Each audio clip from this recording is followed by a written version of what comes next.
بسم اللہ الرحمن الرحیم۔ السلام علیکہ یا صاحب العصر والزمان۔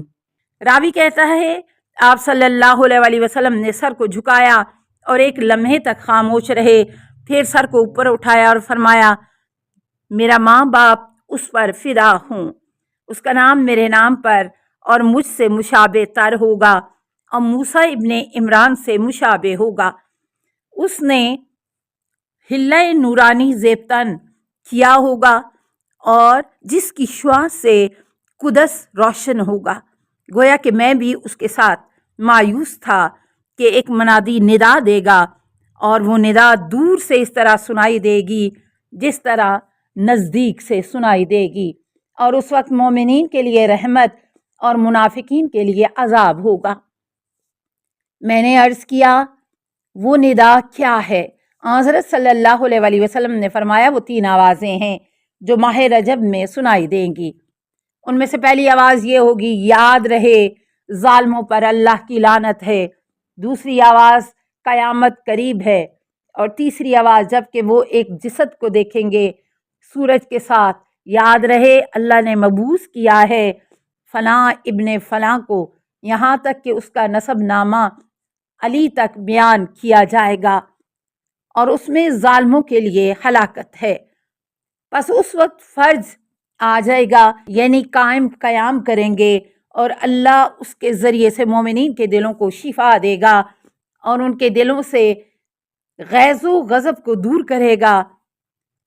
میں نے عرض کیا میرے بعد کتنے امام ہوں گے؟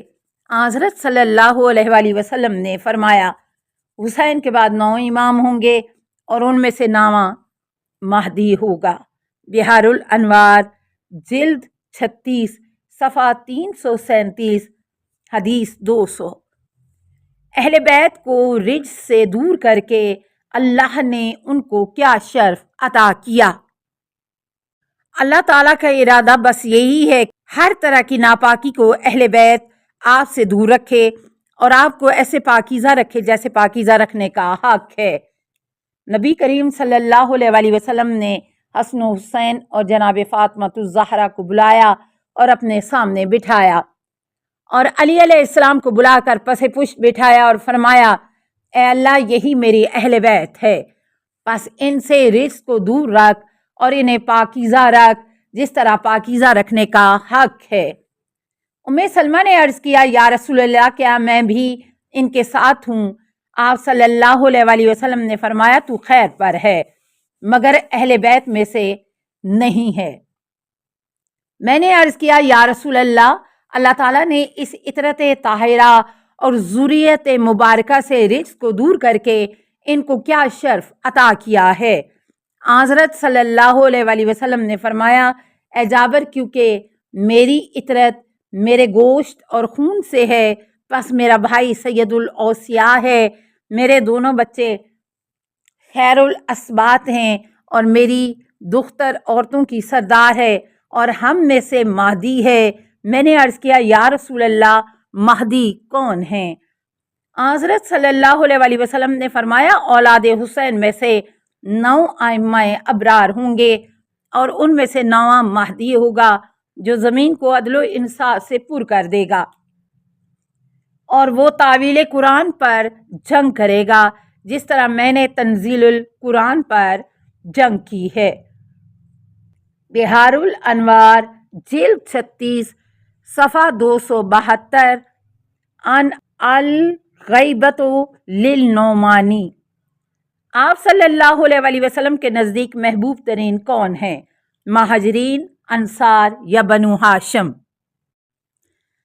کعب بن اجرہ سے روایت ہے کہ مہاجرینوں، انصار اور بنی ہاشم کے درمیان اس بات پر اختلاف ہو گیا کہ زیادہ قریبی اور محبوب تر کون ہے۔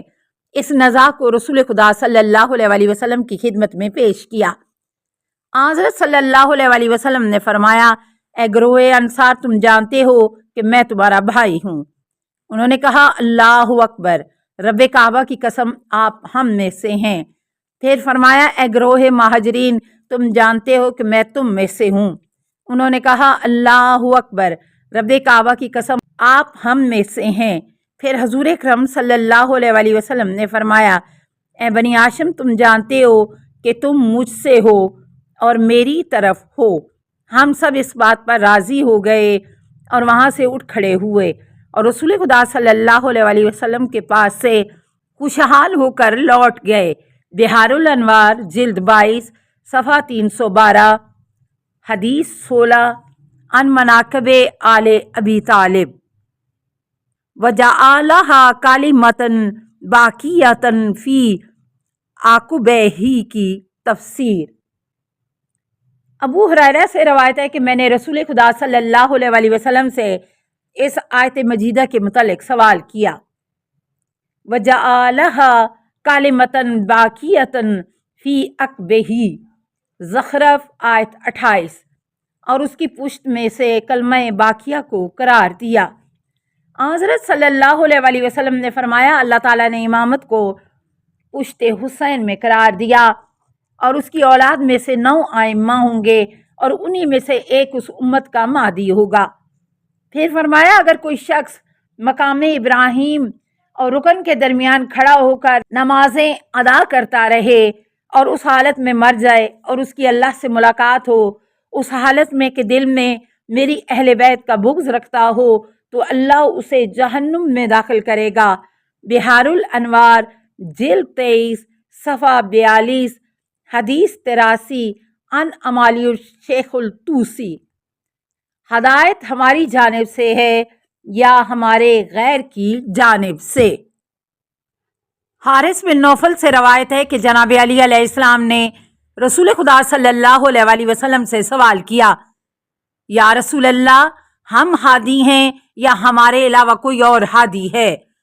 رسول خدا صلی اللہ علیہ وسلم نے جواب دیا، نہیں، بلکہ قیامت تک ہم ہی ہادی ہیں۔ ہمارے وسیلے سے اللہ نے لوگوں کو شرک کی گمراہی سے نجات دی ہے، ہمارے وسیلے سے اللہ نے لوگوں کو فتنے کی گمراہی سے نجات دی ہے، اور ہمارے وسیلے سے گمراہی کے بعد ان کو آپس میں بھائی بھائی بنا دیا۔ بحار الانوار جلد 23 صفحہ 42، حدیث 83، عن امالی الشیخ الطوسی۔ اہل جنت اور اہل جہنم کون ہیں؟ حضرت امام رضا علیہ السلام نے اپنے آبائے طاہرین سے روایت نقل کی ہے کہ رسول خدا صلی اللہ علیہ وسلم نے اس آیت مجیدہ کی تلاوت فرمائی، لا یستوی اصحاب النار و اصحاب الجنتی، اصحاب الجنتی هم الفائزون، سورہ حشر آیت 20۔ اہل جنت اور اہل جہنم برابر نہیں ہیں، اہل جنت ہی کامیاب ہیں۔ حضرت صلی اللہ علیہ وسلم نے فرمایا، جس نے میری اطاعت کی اور علی ابن ابی طالب علیہ السلام کی ولایت کا اقرار کیا اور اس کی رہبری کو تسلیم کیا، وہی اہل جنت ہے۔ پوچھا گیا، اہل جہنم کون ہے؟ فرمایا، جس نے علی کی ولایت کی مخالفت کی اور عہد کو توڑا اور میرے بعد اس سے جنگ کی۔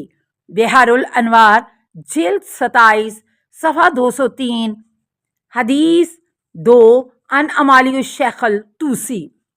ثقلین کیا ہے؟